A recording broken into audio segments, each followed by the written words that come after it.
as I was drifting along like this, I looked down, and that was a mistake, because I just got this sense of this bottomless pit beneath me. It was one of the most frightening things I've ever experienced. It was absolutely a void, a nothingness. And I could hear his thoughts, and he just said to me, "You don't want to go that way. You do not want to go that way." And he just continued to lift me upward. So he started to talk to me about things that might happen. He even identified a person I would meet. And there was quite a few things he sort of directed in my attention towards my future, that there's just no way anyone could know this. It hadn't happened yet. And they actually started to show me. It was like looking at a TV screen through a veil. I got this view, like watching a news program or something, a view of things and people that had not yet occurred. This is Beyond with Heather Tesch, where we examine near-death experiences and life itself, hopefully making this life a little better. Hello, everybody. Welcome to my guest, Colin Perry. Hello, Colin. Hello, Heather. How are you? I am wonderful. It is fantastic to have you. I'm so excited to have a guest from Australia, because a lot of my listeners are actually from Australia. So I'm sure they will appreciate this. I certainly do. And also, I really like your story because you highlight a few things that I don't always hear in other near-death experiences. So I'm really excited for you to share it with my audience. And we'll talk more about your book at the end. And you published that under C. Thomas Perry. But Colin, why don't you just go ahead and just jump in and talk about what happened to you the day you had your near-death experience? Sure. Well, look, I'll start shortly before that. At the time, this was 2008. And I was 49 years old at the time, and I'd started to get chest pain. And I was concerned, obviously. I thought, oh, this feels unpleasantly like a bit of a heart problem. So I went to see my doctor, and she told me to have a test, which I did, an ECG test, and said, look, this is worse with exertion, so make sure you don't exert yourself too much and just relax and take it easy. She said, I'm not sure if this is heart issues or just some sort of lung infection or what it could be. So I just relaxed and laid back for a few days and didn't do terribly much. And after about a week, I started to feel quite a lot better and thought, oh, look, I think I'm okay. I don't think there's anything too serious here. So I thought I would go out into the garden and do some trimming of the grass. So I got the trimmer out and started to pull on the cable to try and start the machine, and it was in a stubborn mood that morning and just simply refused to start. So I was pulling and pulling on it, getting quite determined about it, as you do without thinking much. And after a few minutes of this, suddenly I just like a big bang in the chest. I started to cramp very severely right across my chest, and I knew immediately, this is what the doctor was talking about. This is heart. This is bad. And I was quite concerned because I was alone on my property. There was nobody else there at that time. And I thought, this is not a good scenario. I'm a little concerned about this. But just as this was going on, so I was just standing there in the back garden with the machine and looking upward, and I heard a massively loud voice. I've never heard anything like it before in my life. I'm still not sure if it was audible or just something I heard in my head. But it's just this very loud voice said to me, you are going to die, but I have things for you to do, which immediately threw a conundrum up for me. It was like, okay, if I'm going to die, what can I do? So I just knew this had to be God. There's just no way known it could be anything else. So I actually addressed him and just said, Lord, what do you want me to do? And he just said, go inside, pack a bag, call an ambulance and be ready. So I managed to stagger back inside and throw a few clothes into a bag and called for an ambulance. And they were there quite quickly. It only took about 5 minutes for the ambulance to arrive. And when they did, there was a rookie. One of the ambulance operators was a rookie on his first day. So poor man, he did the treatment on me while the more experienced one was looking over his shoulder. But, so they said, look, we're not sure if this is heart. It seems like it might be, but we'll take the appropriate precautions. So they gave me, an injection of morphine and some nitroglycerol under the tongue, which is the usual treatment to lower the blood pressure. And that was all good, and put me onto the gurney and trolleyed me out to the ambulance, and away we went to head for the hospital. And a couple of minutes down the road, they said, look, we'll give you a little bit more morphine and another dose of the treatment just to make sure your heart is okay. And we've taken the load off your heart. So they did that. And, shortly after that, I started to feel I was going to pass out. I've passed out before in my life, and I know, how it feels. And I said to them, I'm going. I can feel it coming. I'm going. And then I just blacked out. And there was just complete darkness. Now, as I said, I have passed out before in my life, but it was nothing like this whatsoever. I was absolutely alert. I was absolutely present and conscious, but a different sort of consciousness. And I was floating in this dark, aquatic sort of environment. It felt like there was no immediate sensation. It was very drifty. It was actually quite pleasant at first. And I thought, oh, this is nice. I could handle this. And then as time started to tick by, I realized, I think I have died. And the realization started to dawn on me. This is not the same as just passing out. This is something entirely different. So with that realization came a fair amount of fear. And I started to become afraid and think, hey, I'm dead, and that realization threw me into a state of, not panic, but, mild panic, I guess. And I was just drifting along in this dark, watery sort of environment. And as I became afraid, I started to drift downward. And this made me more afraid. I thought, hang on, I'm not heading in the right direction. I thought I was supposed to see a light. I thought I was supposed to head towards a light. I don't see any light. What's going on here? And as I was drifting along like this, I looked down, and that was a mistake, because I just got this sense of this bottomless pit beneath me. It was one of the most frightening things I've ever experienced. It was absolutely a void, a nothingness, and I could feel the nothingness coming up from it. It was just emptiness, absolute lack of anything. I started to drift down further and become more afraid. And having been brought up a Christian, I just immediately called out to Jesus. I said, Jesus, come and help me. And I just sort of screamed it out with everything I had. And I did this a couple of times and just continued to drift and continued to go downward. And I was really starting to become afraid at this point. Then, just out of the blue, a hand came, just grabbed my forearm like this and started to heave me upward.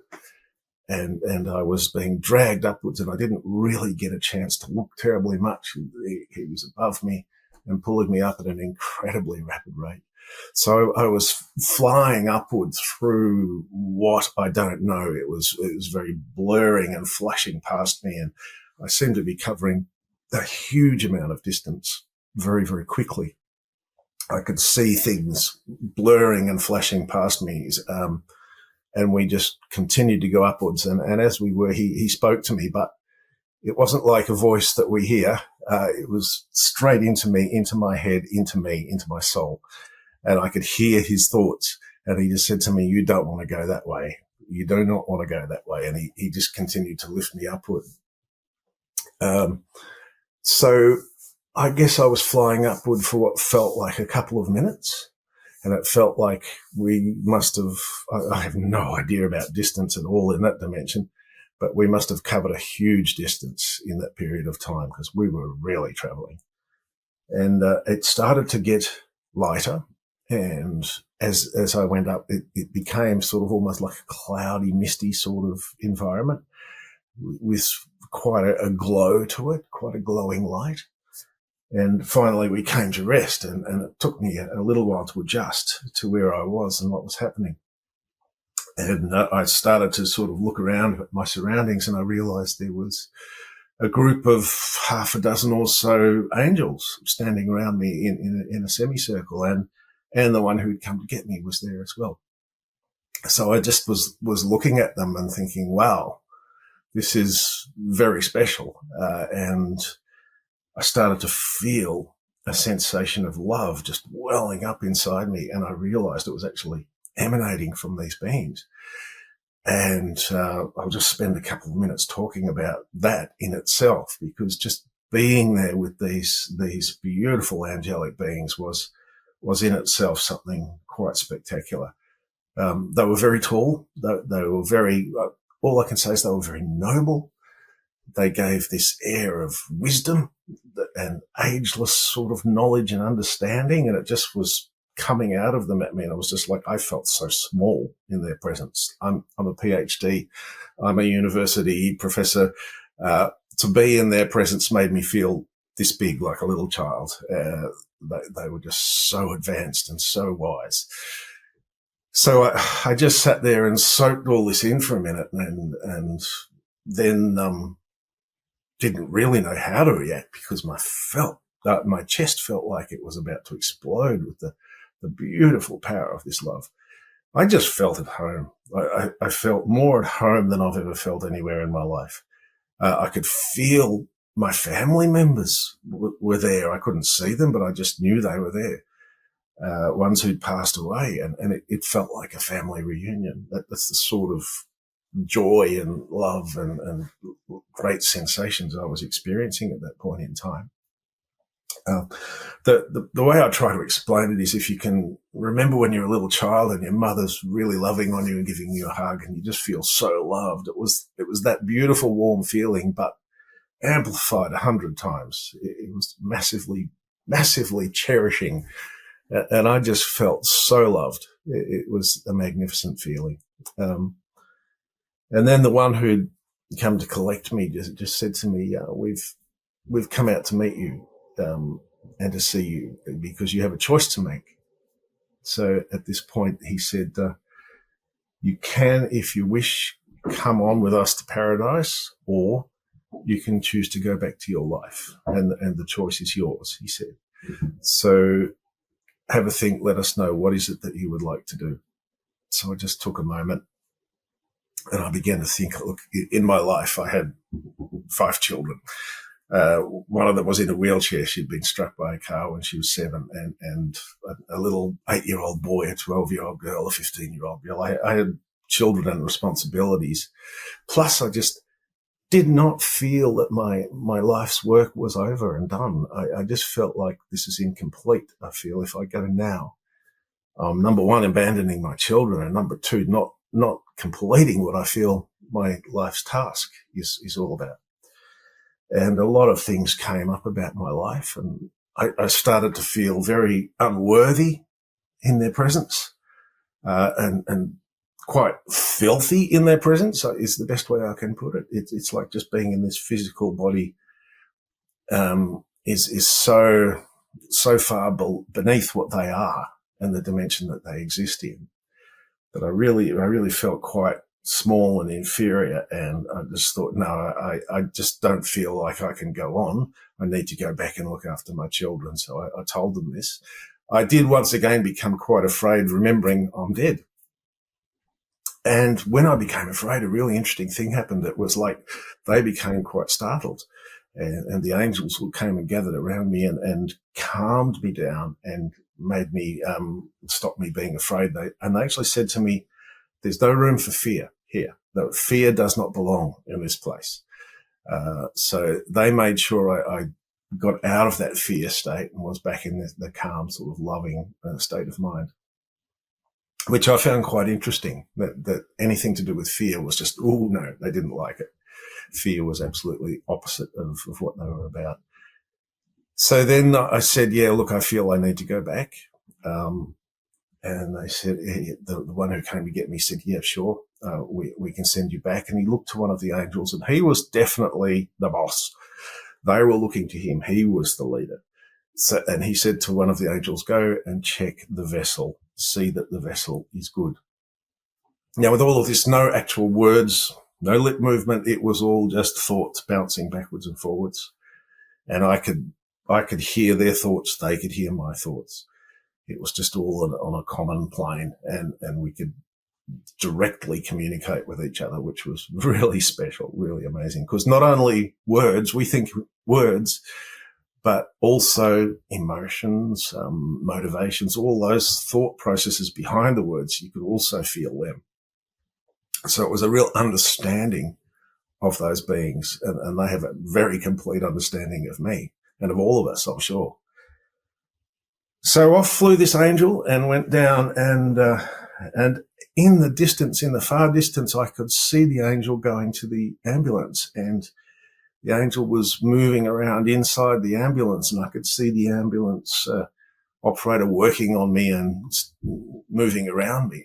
And that was quite special to have that point of view from wherever I was. And then as that was happening, I just turned around and looked at the one who'd come to get me, and I said, "Who are you?" You know, like I realized this was a special being that had come to get me. And he said, "I'm the one you call Lord." And for me, that's Jesus. There is no other. And I realized looking at him, yes, you look like Jesus. You are Jesus. You look human as opposed to the angels. There was no doubt who this was. And I was just overwhelmed at this point. My goodness, I am in the presence of Jesus Christ. This was amazing. And look, I just fell down and just went, wow, you know, and just was totally overwhelmed with his presence. And a really interesting thing happened. I've had a tough life. As I said, my daughter had been, you know, put in a wheelchair, and I had a lot of grief and difficulty in my life. So he said, let me come into you and let me do some healing on you, because you've got some real damage inside. So I said, please do. And at that point, I felt him. He just came into my soul. Hard to describe, but he joined with me in soul, and he started I could feel things shifting. I could feel emotions and guilt and shame and things being shoved aside. And it was like rearranging the furniture, I guess, inside of me. And I could really feel big changes taking place. But more than that, I felt totally joined to his consciousness, and I could feel his thoughts and his awareness. And that was mind blowing, because I realized for the first time what terms like omnipotent and omnipresent and omniscience, you know, what these terms actually mean, that his awareness is of everything. And for that few moments, I had an awareness of everything when he was inside me. It was totally overwhelming. I could see what was happening in a village in Africa. I could see what was happening in Vietnam. I could see what was happening everywhere. Anywhere I thought of, I could see what was going on just for that short period of time. It was very exciting. It was very exhilarating. And I've never been the same since to understand how much Jesus and God can just know all things at any moment in time. So that was spectacular. That was absolutely spectacular. He then withdrew from me again, and I was, whoa, okay. Sort of take a deep breath if I was actually breathing at that point. And he said, okay, we're going to send you back. The angel returned and said, yes, the vessel is good. And I was, okay, all right, so I'm going back. And I just started to get inquisitive and say, where are we and what's happening? He said, you know, you're not in paradise. We've come out to meet you. I could see a glow in the not too distant area, and that was where it was, obviously. He said, we've come out to meet you to see whether you'll go on in there or whether you'll return. So you're now going to return. That's your choice. And he started to talk to me about what I would encounter when I returned. He said, you know, you're going to be heading back into that earthly dimension, and there is no guarantee. He said that you will come back. Now, this was news to me, being brought up a Christian. I thought, I'm saved, I'm born again. But he said, there is still the potential for you to turn away. There is still the potential for you to forget God and live a bad life. He said, you must be careful of the choices you make in your life, because the choices you make in your life will determine the path of the future. I thought, wow, okay, now I really believe in the forgiveness of sin and salvation and those things, and I still do, very more so than ever. But what he was saying is, you still need to be on your guard against evil. You still need to be on your guard against the powers of darkness that rule in this world. So he started to talk to me about things that might happen. He even identified a person I would meet.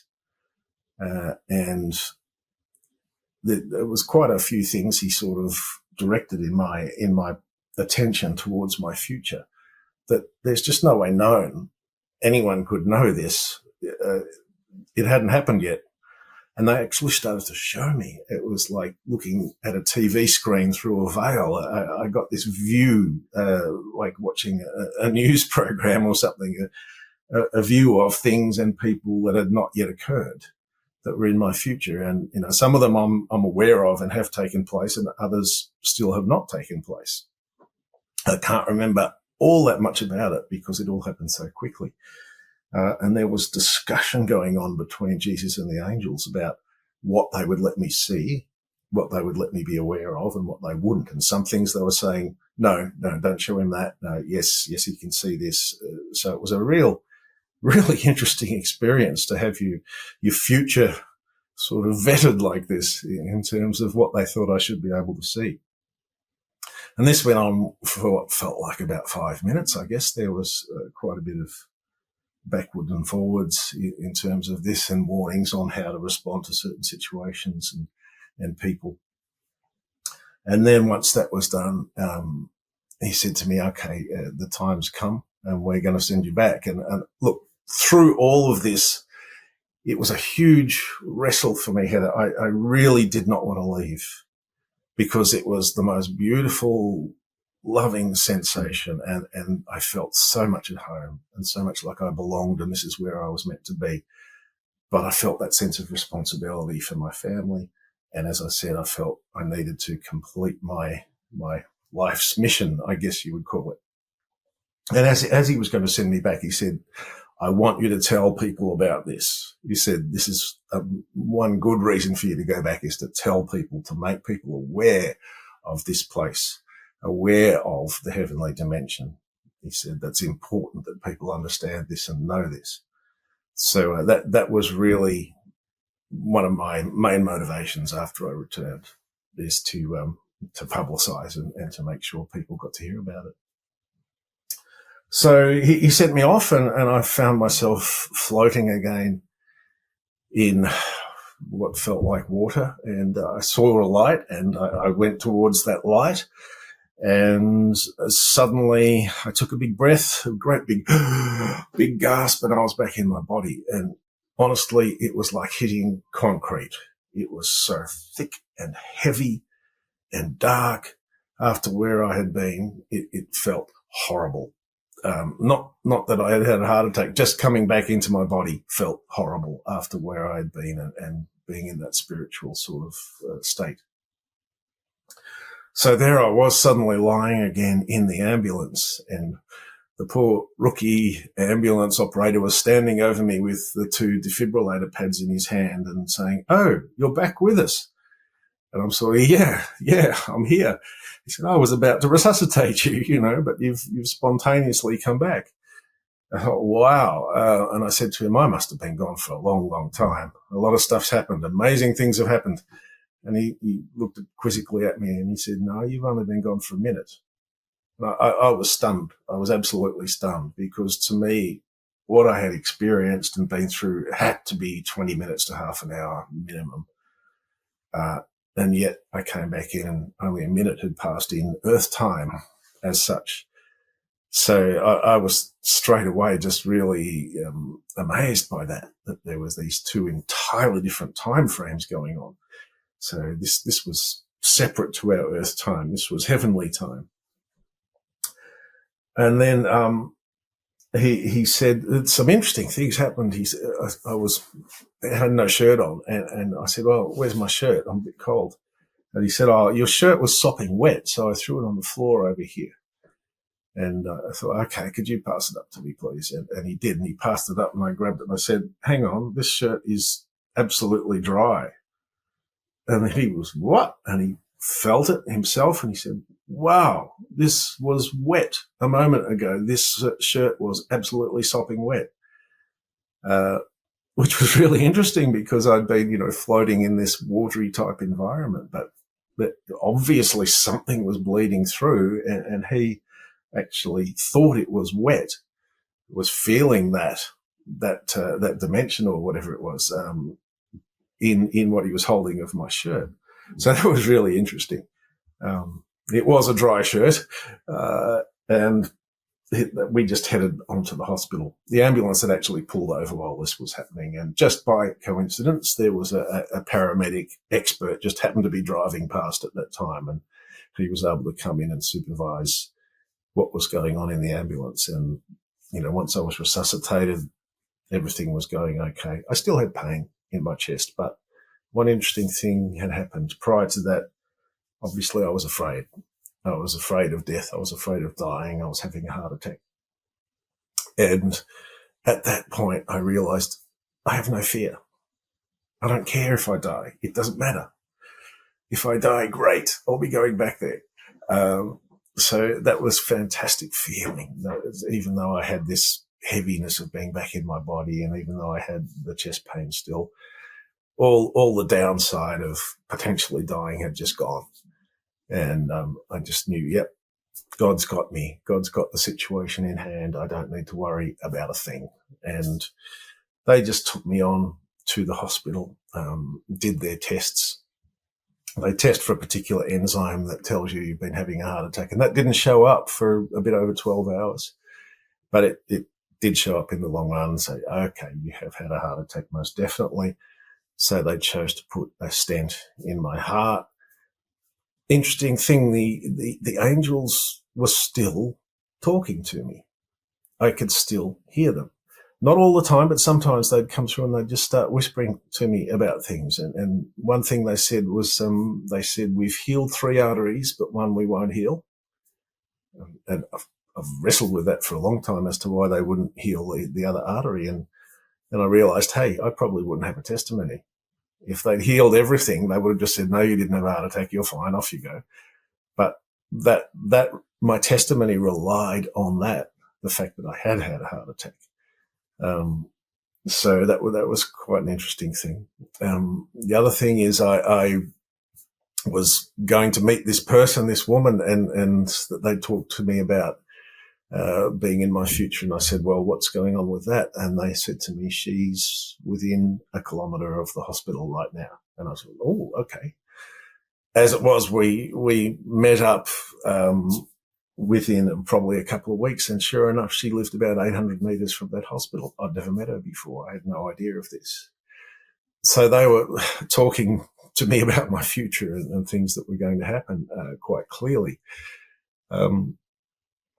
Then once I'd had the stent in, the head cardiologist came to see me, and he said, Mr. Perry, you're one of the very fortunate people who it appears you've had a heart attack before, and your heart has actually grown new arteries around blockages. And I thought to myself, I think I know how this has happened. This was the angels. I've never had a heart attack before. So him talking to me about that just confirmed to me that what those angels had said to me, they were doing things, miraculous things to me that were pretty much unexplainable. And that went on. I had a very strong sense of God's presence for quite some time after that. And friends came to visit me. I said, please bring in a Bible. I just really feel I need to read the Bible. And they did. And the most amazing stuff was happening. I would just throw open the Bible and read a verse. And no matter where I threw it open to, it was about being raised from the dead. It was everywhere I went. It was Psalm 30. It was the story of Lazarus. It was the story of the resurrection. It was every time I opened the Bible, I would be reading about somebody being raised from the dead. It was stunning. This is obviously God's controlling every little moment for me just to confirm what's gone on, which was beautiful. From there on in, it was just a story of recovery from the heart attack and physically building up my strength again, which took a while. And then it was really piecing it all together and what it all meant for me and what I needed to do. And I started to tell people about my experience, but the responses were very interesting in that some people are incredibly negative and critical and skeptical about it. And the moment you start talking about it, they're immediately looking for reasons why it couldn't have happened and tearing it down. Others are curious, but I think you're a bit loopy. And others just could not get enough of it. So there was this real contrast of reactions, and I had to think about it. It took me 7 years to finally get around to publishing my book. And a lot of the reason for that was that the strange mixture of reactions.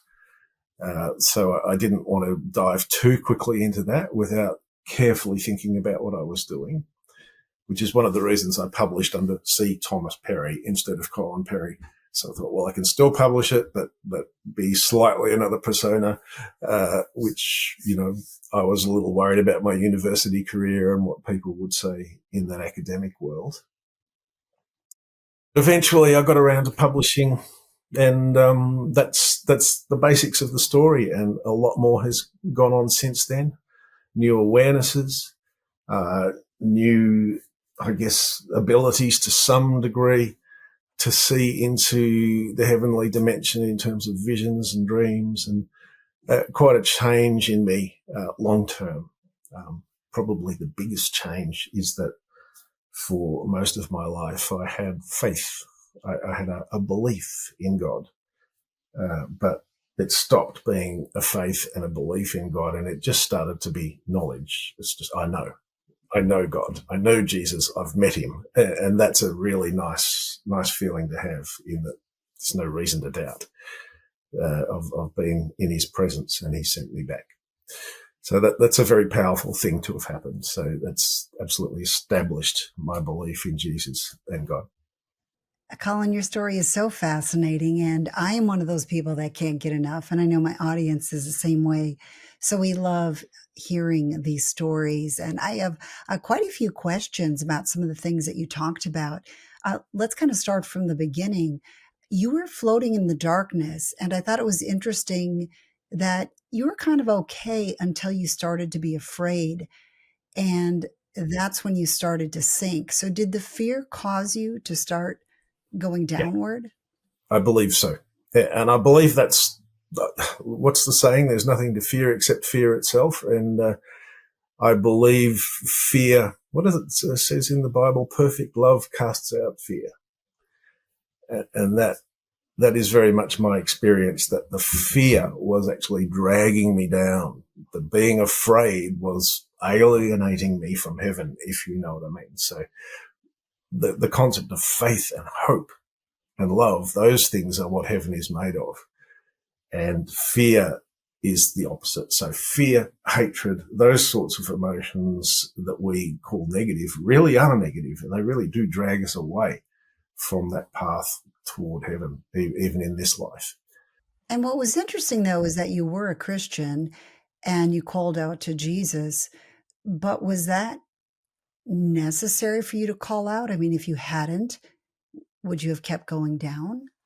That's a question I don't quite know the answer to, and I've considered that long and carefully.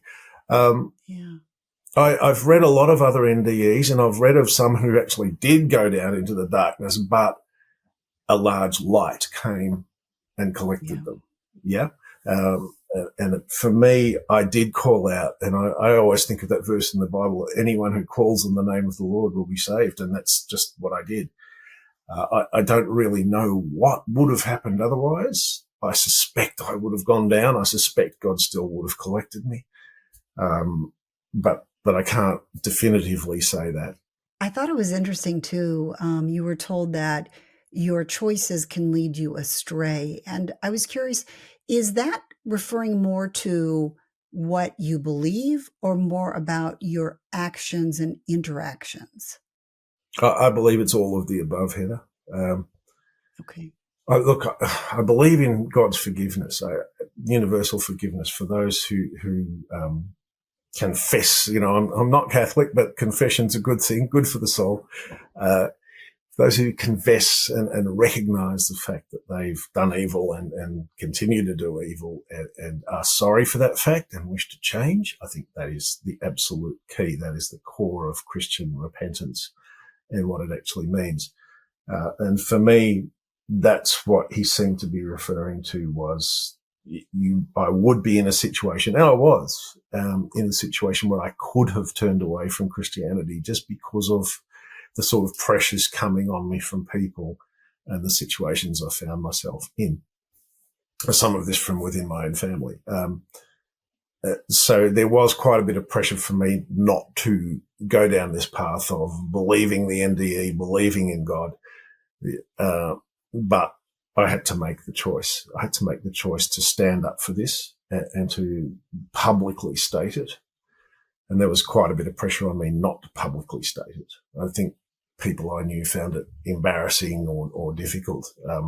But I made a choice. No, this is my story. This is what actually happened to me, and I'm not going to sweep it under the carpet. I'm going to make sure that people do know about this. I was curious too that when you said, "Who are you?" he didn't say, "I am Jesus." He said, "I am the one you call Lord." So I was curious if somebody else believed in God, but they called God something else, would he still be their Lord? Did you get any kind of a sense of that? Once again, I'm not the authority on this, but from my experience, I don't think he announces himself. I think for some people who have NDEs, that's it. He's in the throne room and they know, well, it's Jesus. It's Jesus. I don't think he has to announce himself. I think this is the point. He is who he is. Like, that's the name of God. I am what I am. And he actually, when he was on earth, he said, you know, no man comes to the Father but through me. I think he's a universal pathway to God. And after meeting him and understanding him, I realized he is a universal pathway to God, whether you believe in him or not. He exists. He's there.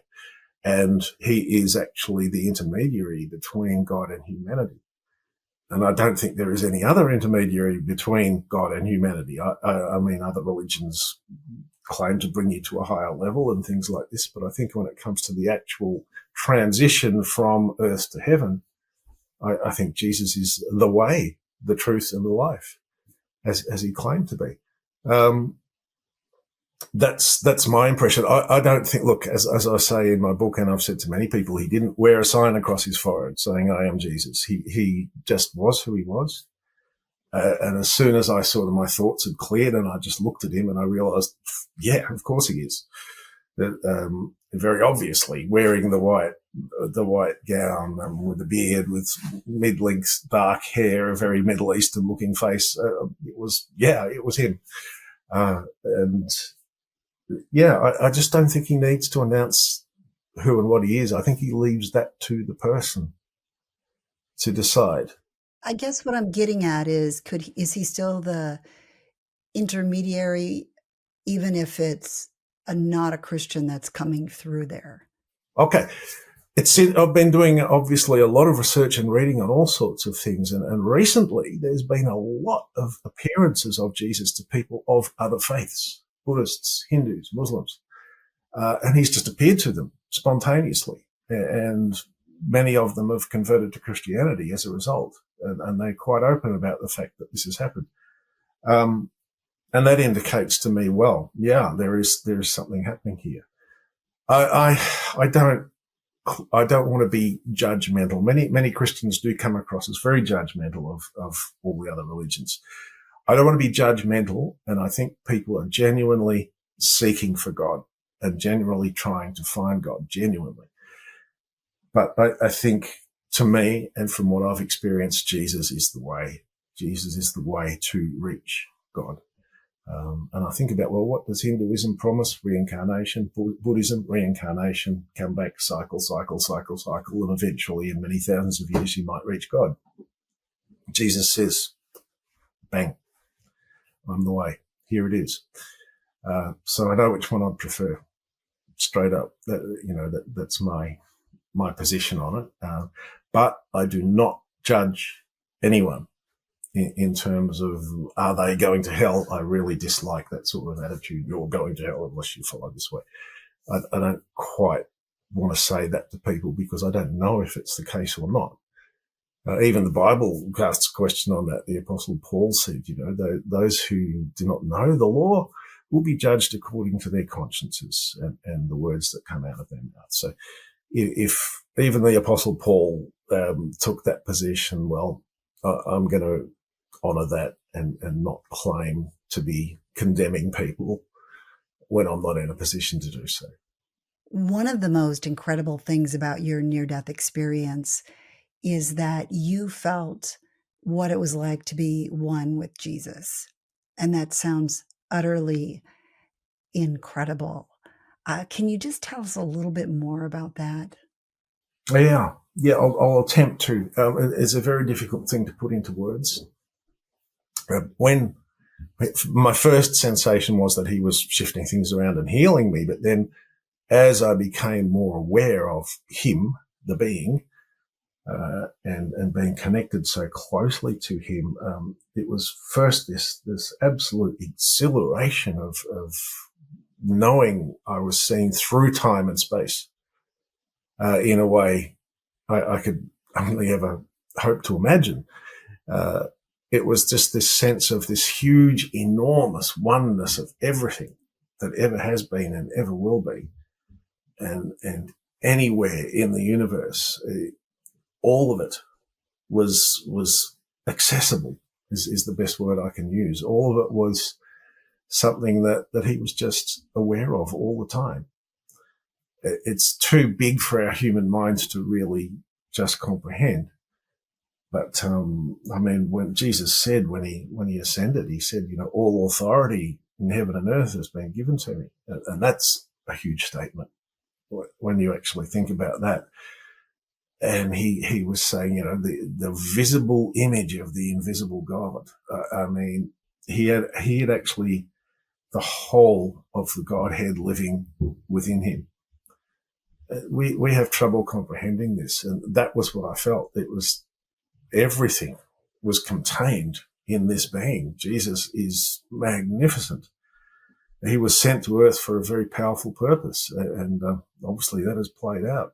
If he wasn't who he claimed to be, I doubt very much if an insignificant teacher for 3 years in the Middle East would have affected the world the way he has. And now a third of the world's population are Christian. It's pretty massive. It is so beyond this plane and this dimension to try and understand things like that. And it is, to our minds, it's the realm of sci-fi. But it's actually a level at which we operate that we perhaps are just waking up to, in terms of the human awareness. I think science has been one of the great enemies of this level of truth, and claiming that unless it can be physically read and physically measured, it doesn't exist. That's a sweeping statement. Unless something can be measured physically within the physical world, then it doesn't exist. Sorry, that to me, that just does not hold water. It's a very broad claim that I don't think stands up to real analysis. Yes, I know it exists. I've experienced it. So I have thousands upon thousands upon thousands of people who have experienced NDEs and experienced spiritual experience of all sorts. And I think science has really been used to try and quell our spirituality. That upsets me. I don't like that. I won't say I'm anti-science. It's fine. Physical things for the physical realm. But this is beyond. This is very literally another dimension. And I've done a lot of reading into this and research into this and prayer into this. come to understand that we live in a layered multiverse. It's not a universe. There are layers and dimensions and things, and it's actually written into the Bible very cleverly in different ways about what they call the levels of heaven. Paul actually said he said, a man I know, and he was talking about himself, went to the third heaven and heard things that could not be uttered. I can really relate to that.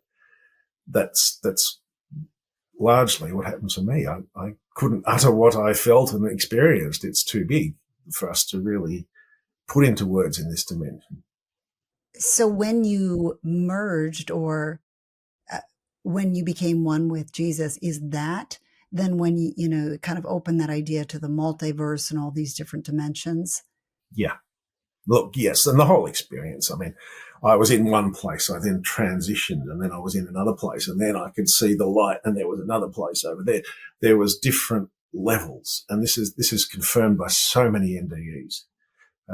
There's a city that so many people have seen, this glowing, huge, gigantic, golden city, the city of God and the city of heaven, and that so many people have seen it. So many people have seen it. Did you see that? I've seen it in dreams. I've seen it in visions. I did not see it at that time, but I could see the glow coming from it in the distance, and I knew exactly what it was. But chose not to go there at that time. And it was interesting because you said they came out to meet you, that you were not in the heavenly realm. I guess you were just outside of it. Look, once again, as I say, there are levels of heavenly realms, plural. We tend to think about it as one, but it's like a layer cake. So we're on this level, and there's a level above us, which is just the angelic level, which is angels traversing, spiritual entities traversing through this level. And that's sort of related to time and space. Then there's another level above that, which is where I think I was, and that's the habitation of the archangels, which is very much to do with truth. This is why Jesus said the way, the truth, the life. This was the three levels I think he was actually talking about. The truth is just to do with that knowledge of all, that knowledge of everything. You know what is true, you know what is not true. It's just knowledge that you have. That is the level of truth I think Jesus was talking about. Then you have the life, which is what we call the throne room, which is where God sits and exists, and that's where there is no death. There is nothing apart from pure life at that level. And that's these three levels. I think I was sitting probably in that second level, approaching the third. It's very interesting. I've gone back and read the Bible with very different eyes, and like the visions of Ezekiel, amazing. He talks about he saw wheels within wheels just floating above the earth, and then above them was these living creatures, which were extremely advanced, some sort of angelic being that were controlling that. And then above that, he saw the throne room. So there's very clearly these three levels throughout the prophecies in the Bible. You saw bits of your future. So have you thought much about predestination versus free will? Yes, the answer is yes. I've thought extensively about this, and I actually believe it's a combination of the two. That's what I think. I talk about it in the Bible in that it's as if we in our lives, we're driving along a highway in a car. Okay, we're on this level, and the angels and the angelic and God are up above in a helicopter, if you like, looking down on us, and they can see what's up ahead. They can see into the future. They know what's coming, whether there's some threat on the road up ahead or an intersection or a turn. It's still up to us which way we turn. But they're trying to say to us, if you go this way, you may get into trouble. If you go that way, things will go well. You'll reach your destination. So just a little metaphor for, I think, the way things work. And they're actually speaking to us to try and guide us in the ancient paths, you might call them, the ways. That's why Jesus calls it the way. There is correct and incorrect choices right throughout our lives. And if we make them according to God's principles, basically, we will have a good life. And that's what he promises us. If we choose to do things the way he instructs us, things will go well. Whereas if we choose to ignore and go our own direction and do what might come from selfish motives, lustful motives, whatever, then we're going to get ourselves into trouble. And that, I think, that's the free will aspect. But I think there's another aspect where it talks about, God has chosen us to be aware. And this doesn't happen to everyone. I think we can all see that. God has chosen certain people to be aware and chosen certain people to have their eyes open. And Jesus said this a lot: if you have ears to hear, if you have eyes to see,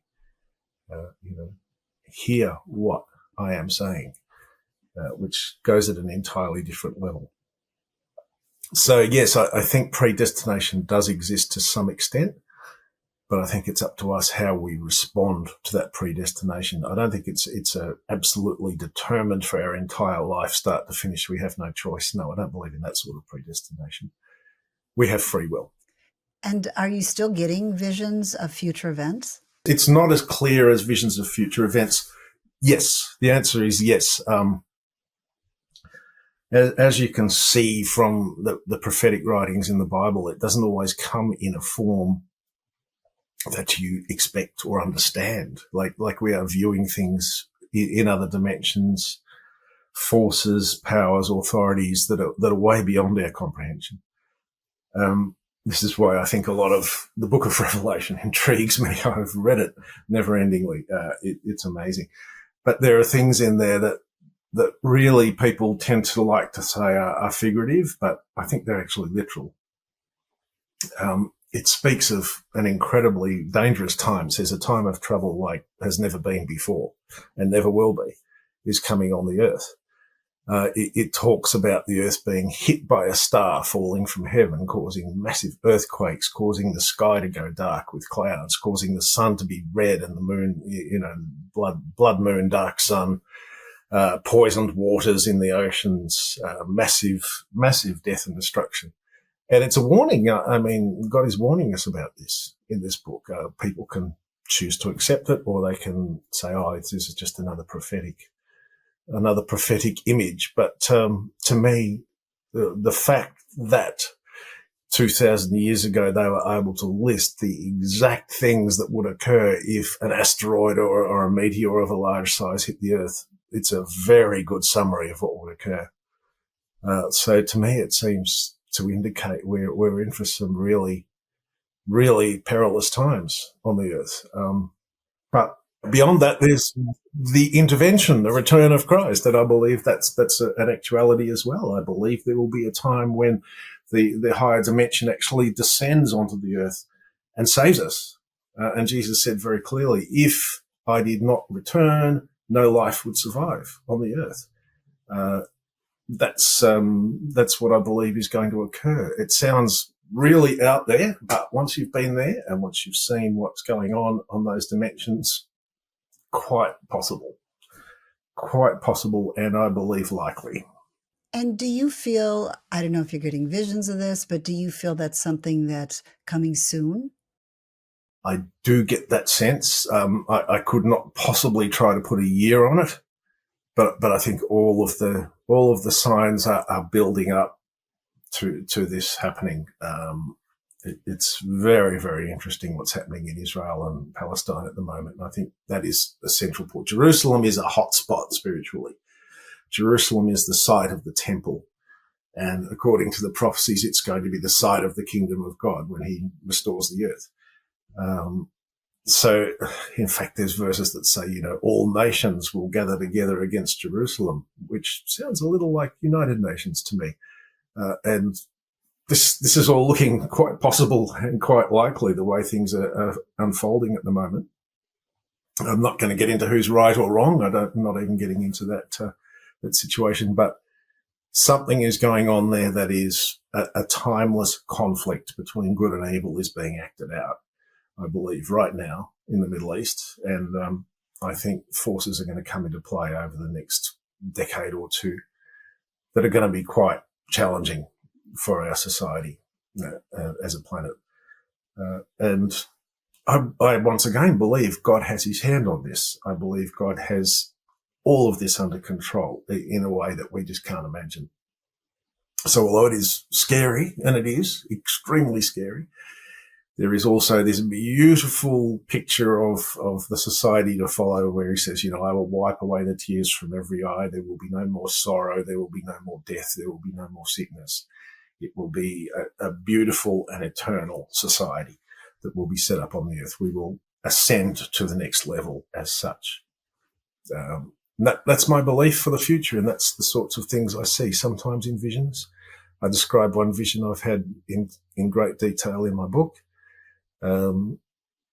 There's all sorts of interesting things with how things were seen by the prophets thousands of years ago and how things are unfolding. For example, the prophet Joel, and in Revelation, it talks about an army of locusts descending over the hills of Israel. And before them, in front of them, it's a Garden of Eden, and behind them, it's decimated and burnt. It says, and these locusts are shooting fire out of their tails.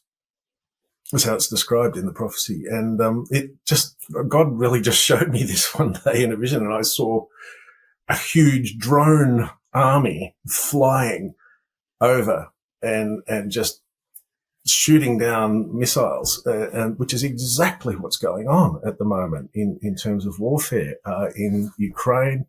Iran is making massive numbers of drones. China is making massive numbers of drones.